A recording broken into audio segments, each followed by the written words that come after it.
record. Okay, so I'll need to write to what I just said, but let's go on. So implicit differentiation. So how to do derivative when we cannot really get this y equals something form.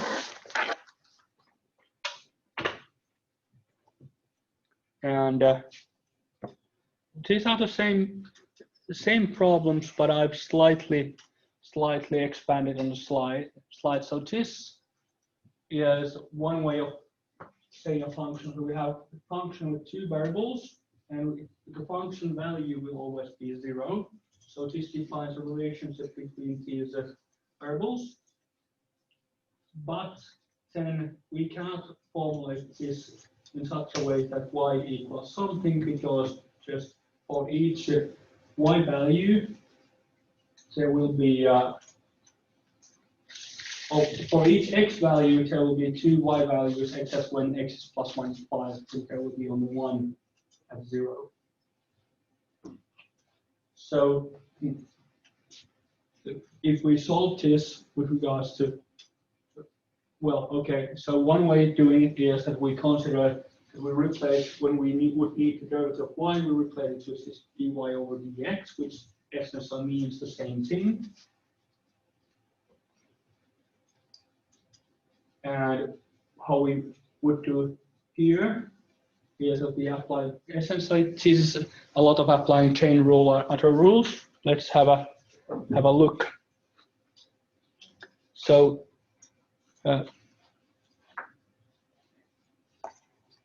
if we solve this with regards to, okay, this is missing a slide maybe.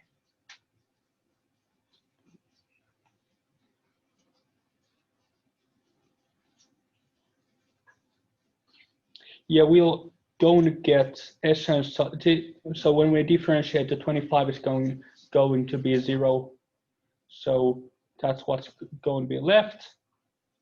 So for y2 equals x, we could do split it into two different functions, and then differentiate those functions separately. So that's one way if we can separate the function. But we can also do it directly. So this is the main method how to do it with implicit differentiation. So we take the derivative of both sides.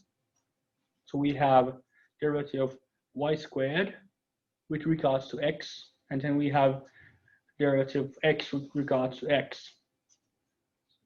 So we don't really know what the derivative of y is, but we mark it as dy dx. And now we can apply the chain rule. So the chain rule is here on the left of this. So f of g of x is f dash of gx times g dash x. We know that the function f in this case, when we have y squared, then the outer function is u squared. Inner function is just y. And okay, this is not mentioning a differential of the outer function, but the differential of the u squared is 2u. And so this is 2 times something, and then we put in the u, we put the y. So from this formula, parameter is dx, and dx is y. So that goes for the 2y part. And then times g dash x, well, g was y, and y dash is dy over dx. So we get this as a result of differentiating y squared with regards to x. Okay, we're going to have a few more examples to see how it goes. And you will have a simplified example also on the warm-up questions. So right side so that was the left side. So we are talking about this d over dx of y squared. That ended up being 2y times dy over dx. And now, well, that one's pretty easy. So what's the derivative of x with regards to x? That's 1. And now when we put these together, we get the 2y dy over dx equals 1. And now when the question is what is the differential of y over x, we'll need to manipulate it into such form that this dy over dx is only on one side and everything else is on the other side. So now what's a multiplier of 2y? Divide both sides by 2y. dy over dx is 1 divided by 2y. And then if we can solve the original function with regards to, this might be a final answer as well, but if we can solve the original function, then we can input the x there as well. So we get these two by, for y, put in the square root of x and minus square root of x. Oh, did we start early? Yeah, we did start early. Okay. Do we have more people around? We don't have any more people around on the internet, and Octa was here already. So essentially, one way is dividing that kind of problem. If it can be divided into two separate functions, but the solution was same to both ways. So what happens if we run into a problem that we cannot do it that way? So now this y of sine x equals x cubed plus cosine y. We cannot separate that function neatly in such a way that we would solve it for y and then figure out what's the rest. So we cannot do the regular differentiation at all. We must do this implicit differentiation in that kind of case. So when we're getting this kind of cross effects, then we're gonna anyway need the implicit form of differentiation. So we'll just try differentiating both sides by d over dx. On the left side, we are going to need the multiplication rule. So this is function y times function sine x. And the derivative of y, by definition here, we assume that derivative of y is dy over dx. So we use that. So that's the f dash here is dy over dx. And g is itself, g was sine x here. So the other part of the multiplication of sine x. And then we get f itself is y, so y here. And then what's the differential of sine x with regards to x that we can differentiate, that's cosine x. And we get dy over dx sine x plus y cosine x as the differential of the left side. Okay, what about the right side? On the right side, we have x cubed plus cosine y. Okay, we can divide it at the plus. So let's differentiate x cubed separately. Derivative of x cubed with regards to x is 3x squared, not a problem. Okay, and then we go for d over dx cosine y. Now we need to apply the chain rule because we consider y as kind of a function by itself. So we have the function y, which has the differential of dy over dx. So that's the inner function. The outer function is cosine something. And we apply the rule there. So it's the derivative of the outer function. The derivative of cosine u is minus sine. And as a parameter, we put y, which is the inner function. So that's minus sine y. And then multiplied by the derivative of the inner function. The inner function is y, and its derivative is dy over dx. And now when we have the derivatives of both sides.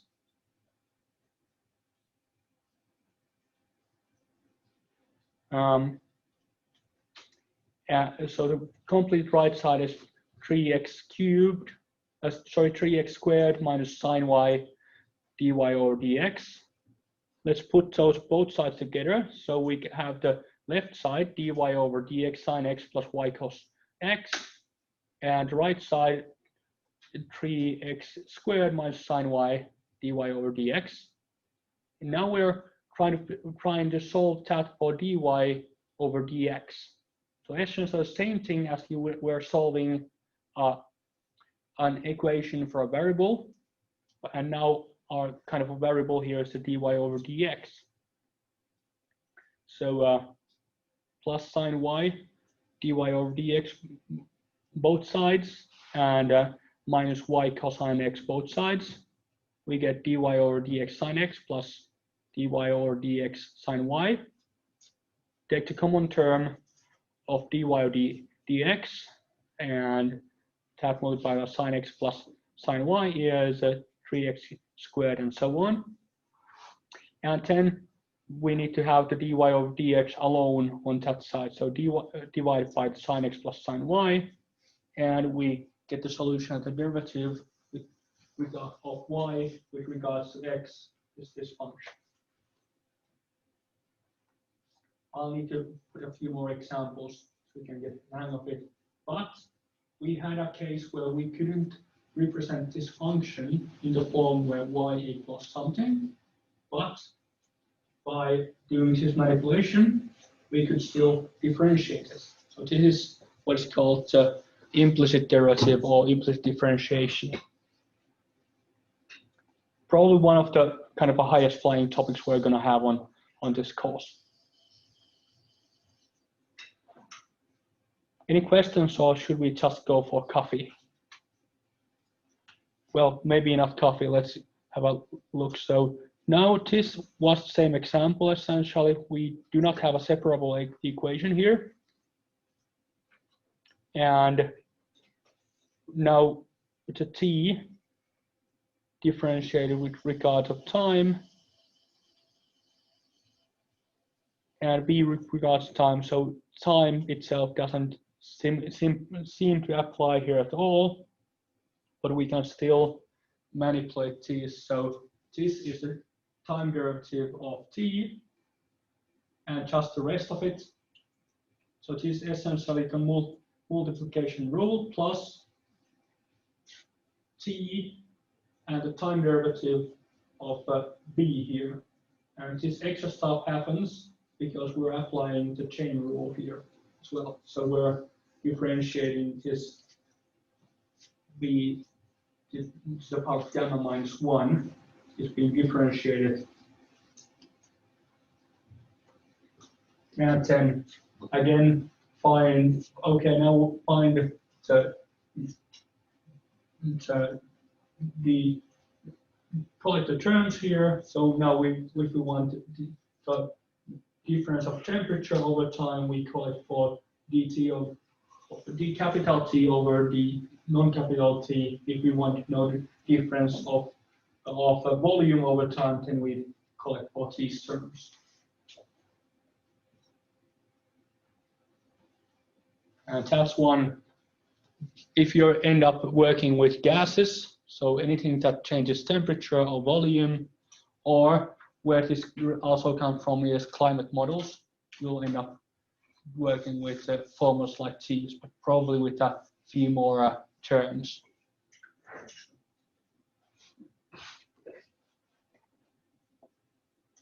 Let's have a look at a few demos.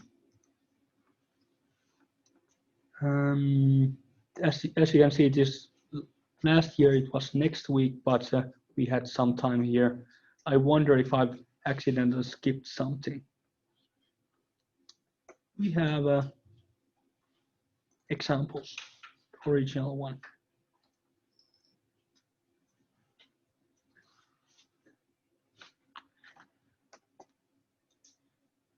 Okay, so application for chain rule and higher derivatives.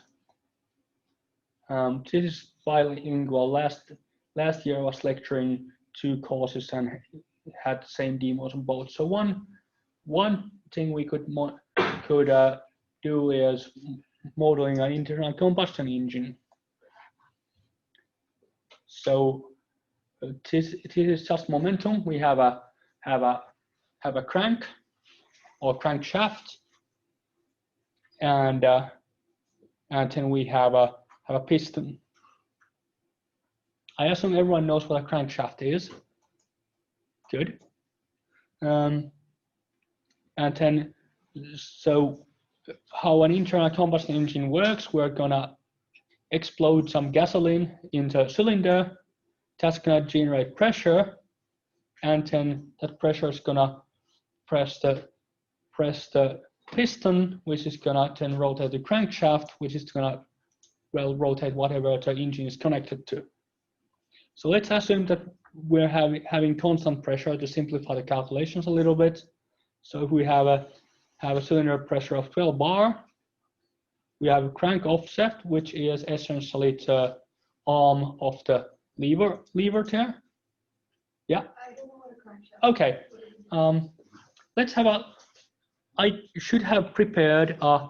Always, if you don't know something, do ask. So your freshman here, I had one of our researchers ask me what a median is. I assume you all know what a median is.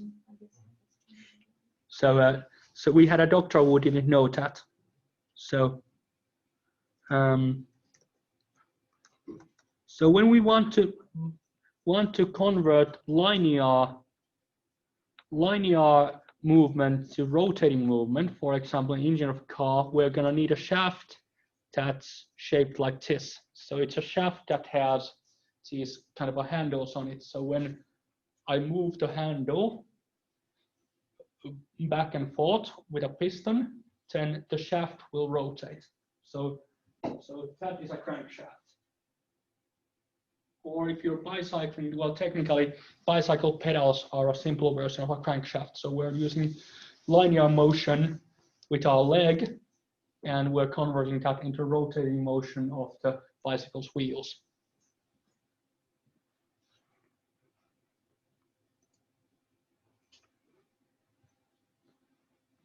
And now we're talking about cylinders, so let's have a better look at the image.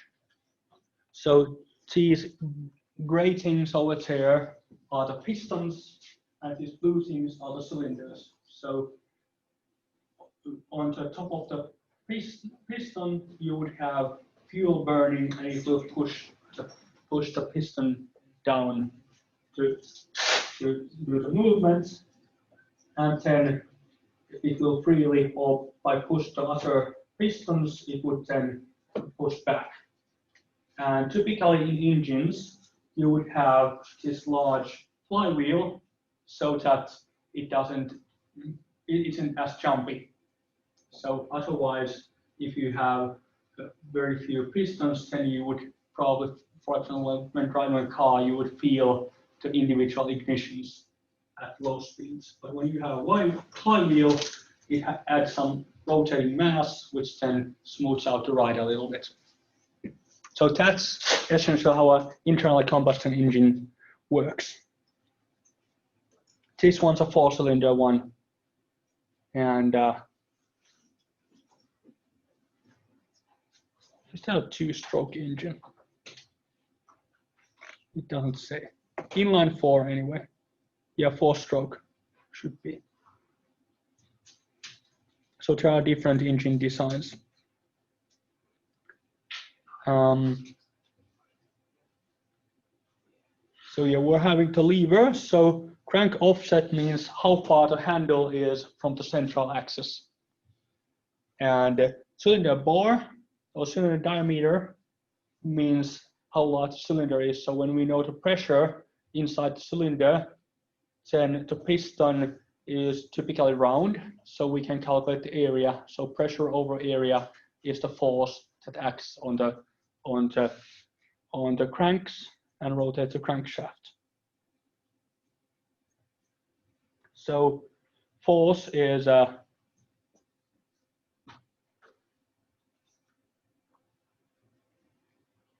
pressure times area. Yeah, area we can get from the diameter. So now it's like that because if we have pi r squared, but bore is 2, r is bore divided by 2. So when we take the square of bore divided by 2, it ends up being bore squared divided by 4. And then torque, which in last slide where we're talking about torque, it was tau. It's now when we're having non-vectors, it's force times the lever. Notables. Actually, to torque is probably more complex. We have this pressure, mean effective pressure, so it's not consistent. But if you have to calculate the mean pressure, then you can use that. Engine displacement also does affect, and then how many times the crankshaft rotates for an engine cycle. So that's where we get the 4-stroke and 2-stroke engines. So a 2-stroke engine is 1 rotation of the crankshaft in 1 motorcycle, and then a 4-stroke engine has two rotations in the crankshaft by the time to each of the cylinders fires once. So power, now we're getting, power is torque times the rotational speed when we get talking about rotational power, and we can get or if we want to solve the torque, then we need to find the power, derivative of power with regards to the rotation speed. And rotation speed is N here is rotations per minute. So we can get the radians or RPMs. And then brake horsepower is typically some kind of transmission losses and so on. So brake horsepower is different units. So that's why the car salesmen talk about horsepower, because kilowatts are a larger unit. Then horsepower does have a higher numerical value, so it looks better on the advertisements. And of course, this what horsepower you can get at the end of the crankshaft won't be the horsepower you get on the wheels, because there will be transmission losses also. So typically when we talk about engine horsepower, it's not the same as the usable horsepower in a car or other device that's connected to the engine. Okay, torque is not constant, so actually we're having different torque depending on what RPMs we are, and also we have things like turbochargers that are gonna change the profile of the engine. So how would we measure this? So we would, if we want to model this, we need to measure power at different revolutions and different throttle pedal positions to model how much power we get at each throttle setting for the engine. And when you see power curves somewhere, if you have an engine power curve, that's always applied such that the throttle is fully open or at 100% throttle. 100% throttle isn't always actually fully open. In, for example, engines, aircraft engines, there's the emergency throttle setting. So these can, in certain situations, some aircraft can go over to red line, so to speak of. The engine will destroy itself pretty soon, but if there's an emergency need for power, there is more power available. So here are example engine that has some measurements. So the power curve is the final one here at the very rightmost edge of this. So that would be the power curve for this engine.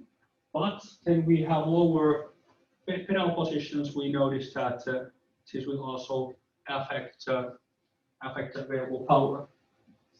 So for example, if I have the engine at 4,000 RPM and I have my pedal in less than 60% throttle, then I'm slowly starting to lose power.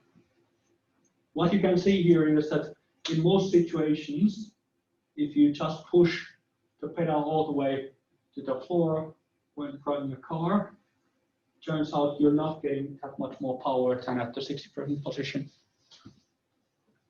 So if you need to accelerate, okay, you do get actually, you can see here at the very high revs, you get a slight increase, but in most cases, it's never the most economical zone to be driving pedal to the metal, so to speak of.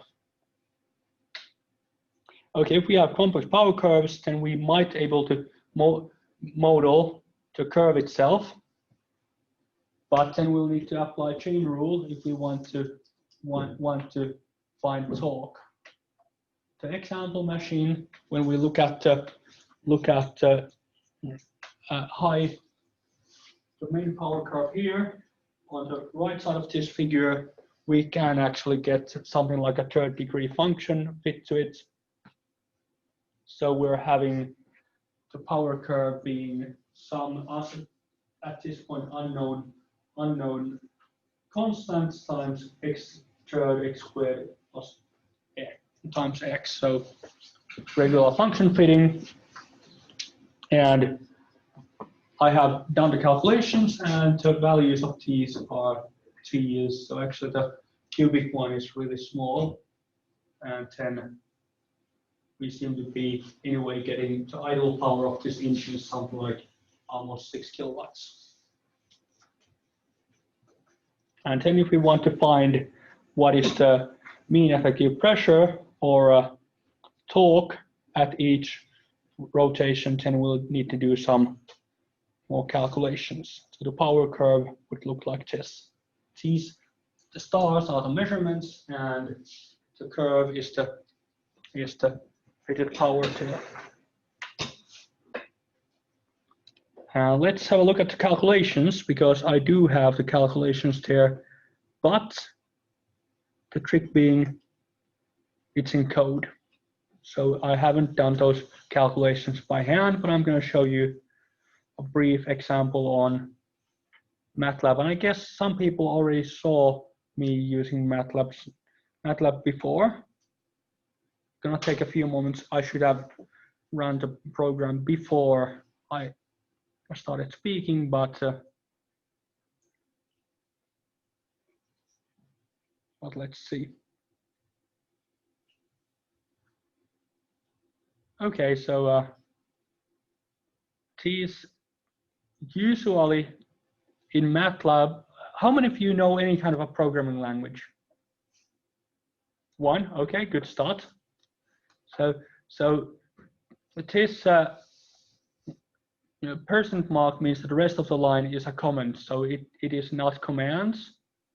So only stuff that's right of the percentage mark counts. Can you actually see here anything the lights are on? You cannot? Can you read that? No? Okay. Let's see what happens if I try to fiddle with the lights. Okay, better. Not inside the this room doesn't apparently allow me to drop the only front lights. Okay, so bore diameter is 85 millimeters on that engine. Okay, I'm now converting radius. So piston top area is here, pi r squared. In this case, occasionally I might define pi as some kind of function, but pi is built in this language because it's meant for mathematical calculations. We have the crank offset, and because millimeters is not a SI unit, I'm converting that into meters. Cylinder pressure, I also convert that into pascals when we got it in bars.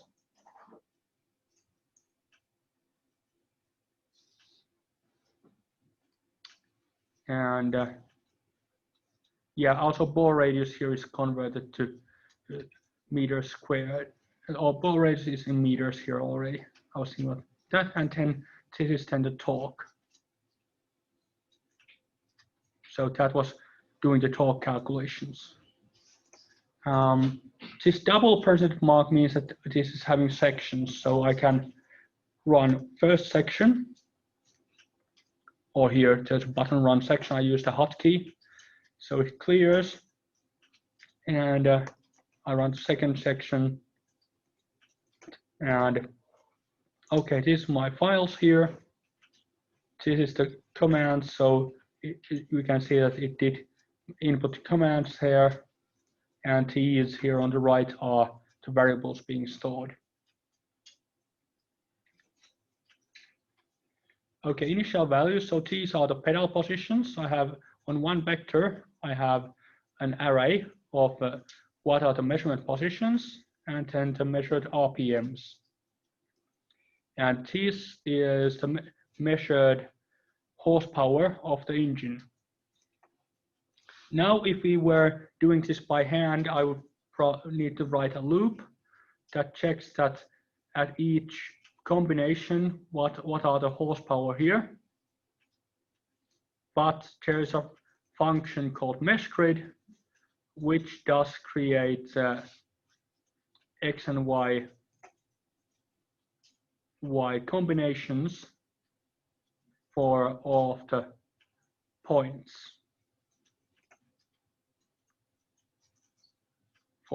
So what are all the combinations of pedal and RPMs? Pedal position and RPMs. And opening a figure, and then I'm drawing something called a mesh. Let's draw a surface instead. And labeling the axis. So X label, Y label, and Z label are pedal position, engine speed, and RPMs. And I need to open a figure here. Essentially what I had on the lecture slides. But now different dimensional surface is that on the surface it colors the surface. Okay, we're doing offline fitting. So this is now converting, assuming that something is kilowatts here apparently, and revs, and this is using a command called fit, which has these two vectors, and it tells that it wants a polynomial with a degree of 3 fitted to it, and we can get those solved. So example of how to solve this numerically, it is completely abstracting the method here. And then we can calculate the power by, okay, so the fit is stored in this F, and the different members are notated that F dot P1 is the member named parameter 1, and so on. This dot times, so the star is standing for multiplication dot, and times means that it's not doing matrix operations. We haven't yet gone through what matrices are. We will. And this caret or a circumflex here, or hat as we often call it, it stands for the power functions, the power of 3 and so on. We're opening a new figure, and let's see if we can plot the power curve with it. So here on the plot command, it's using blue stars to represent the revs and HPs at the maximum part, and then it's using a blue line. So B is the blue formatting command, and then star or line tells what to draw, and then it's drawing the power curve. Okay, let's think about electric engines a little bit as well. So, electric engine, the engine is different. Okay, it has some real numbers. So, I think this was supposed to be just a 2-liter Audi engine. So it should have something like these values. Oh, yeah, okay. In this case, we could also also solve back how this behaves when we know enough parameters and know the general equations.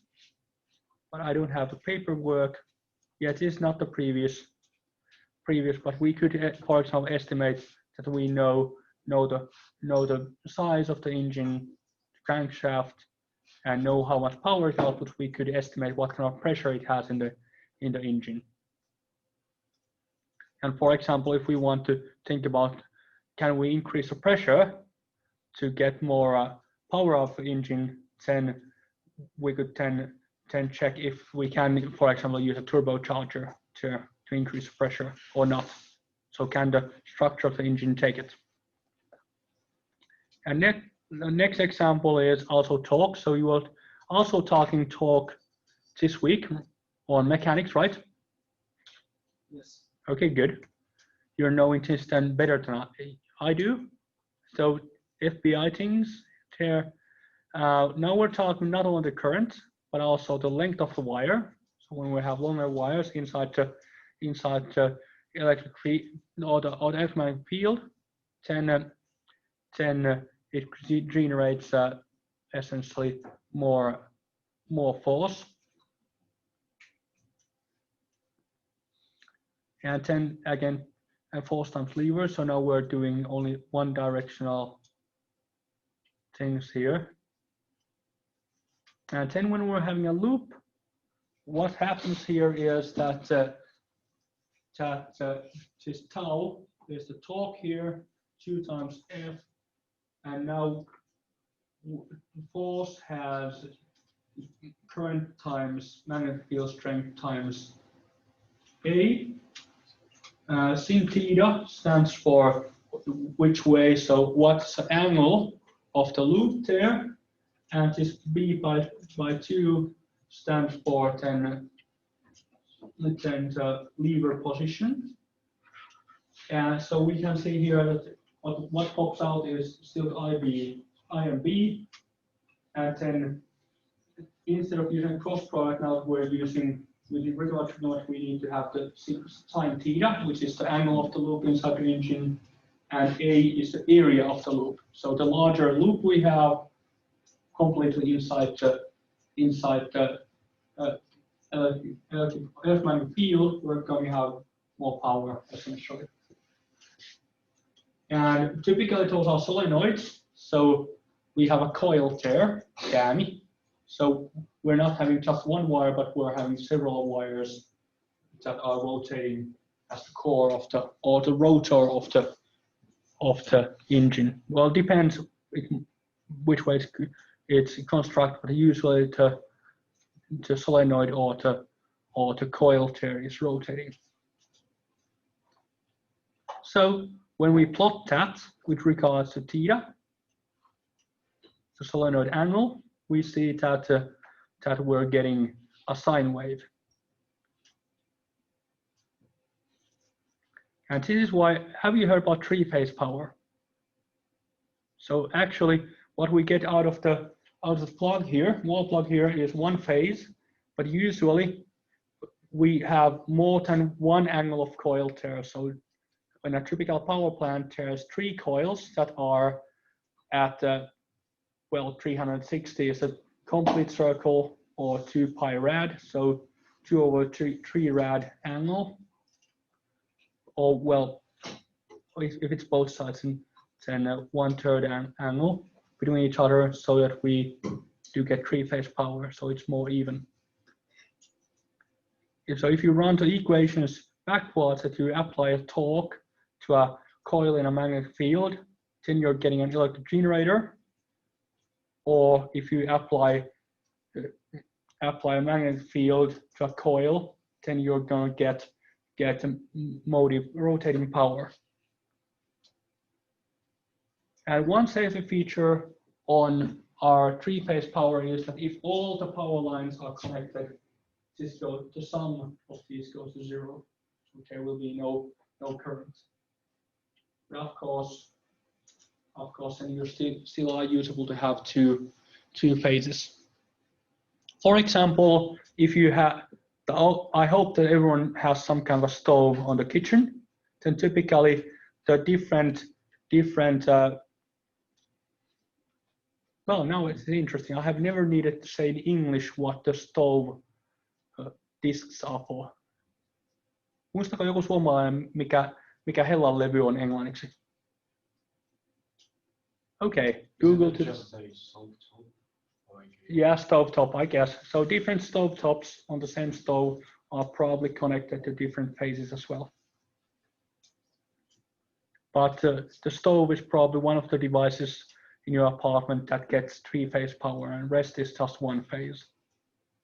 You actually, if we would look at a lamp at a high enough frequency camera, you would see that the lamps do flicker. That's because lamps are only connected to one phase of power, and then on these parts where the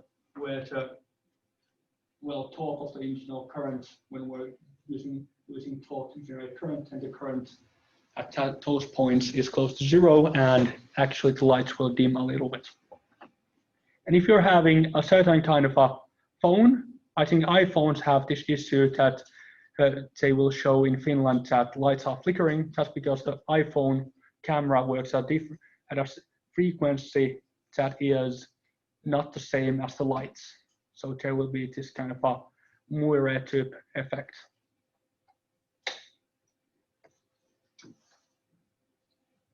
Yeah, so difference in angles between solenoids and 3-phase power should be 2 pi over 3. And then, yeah, we might think that how we could also differentiate these to see how it goes, but usually in applications, there are several types of power electrons between that and the actual application, so it's not quite as simple. How long I have been talking? Okay, I started a little bit early because this is quite, I think this is quite late for actually learning stuff, especially going through applications. So if it's feasible for people, otherwise I do prefer to go a bit early on this so we can stop a bit early as well. So this is our almost 45 minutes. And that's it for today. If you have any questions on the exercises still, do ask. And also, if you see me somewhere else, you can always ask. There is yeah. One important thing was that on the final exercise, when we're talking about how fast they separate, that essentially means what is the relative velocity. So how fast does their distance change?